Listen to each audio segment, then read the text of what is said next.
আর specially আমরা তো খুব এক্সাইটেড, মানে আমি আমার মা বাপি প্রচুর জায়গায় আমাকে ঘুরিয়েছে, প্রচুর জায়গায় মানে যতটা তাদের পক্ষে সম্ভব হয়েছে তারা প্রচুর জায়গায় আমাকে ঘুরিয়েছে, কিন্তু মানে এত বড় একটা ট্রিপ, সেটা হচ্ছে তাও আবার বাইক রাইড করে যাওয়া, মানে এটা আমার কাছে বিশাল বড় একটা অ্যাচিভমেন্ট বলতে পারো। মানে যতক্ষণ আমি আমি জানি আমরা সাকসেস হবই, তো সেই জায়গাটাতে তোমাদের পাশে থাকাটা খুবই খুবই দরকার। তো তোমরা প্লিজ আমাদের ভিডিওটা সবার কাছে শেয়ার করে দিও, আমি এইটুকুই আশা রাখবো তোমাদের কাছ থেকে।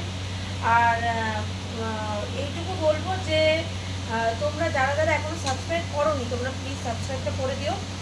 তো আর হ্যাঁ, যেটা বলছিলাম, মোটো ব্লগ দেখতে হলে অবশ্যই তোমরা দেখো আগন্তুক মোটো ব্লগ।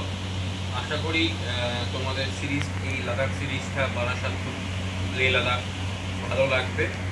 একটু অন্যরকম করার চেষ্টা করবো, আর পাঁচটা রাইডারের মতন না, চেষ্টা করবো তোমাদের সামনে সমস্ত কিছু ফুটেজ তুলে ধরার। দেখতে থেকো এবং অবশ্যই পাশে দেখো, এবং অবশ্যই আমার ঘর সংসার চ্যানেলটাকে লাইক শেয়ার সাবস্ক্রাইব করে তোমাদের ভালো লাগছে কি খারাপ লাগছে সেটা আমাদের জানিও। এবং তার সাথে সাথে আবারও বলছি, মোটো ব্লগিং দেখতে হলে তোমাদের চোখ রাখতেই হবে আগন্তুক মোটো ব্লগ চ্যানেলে।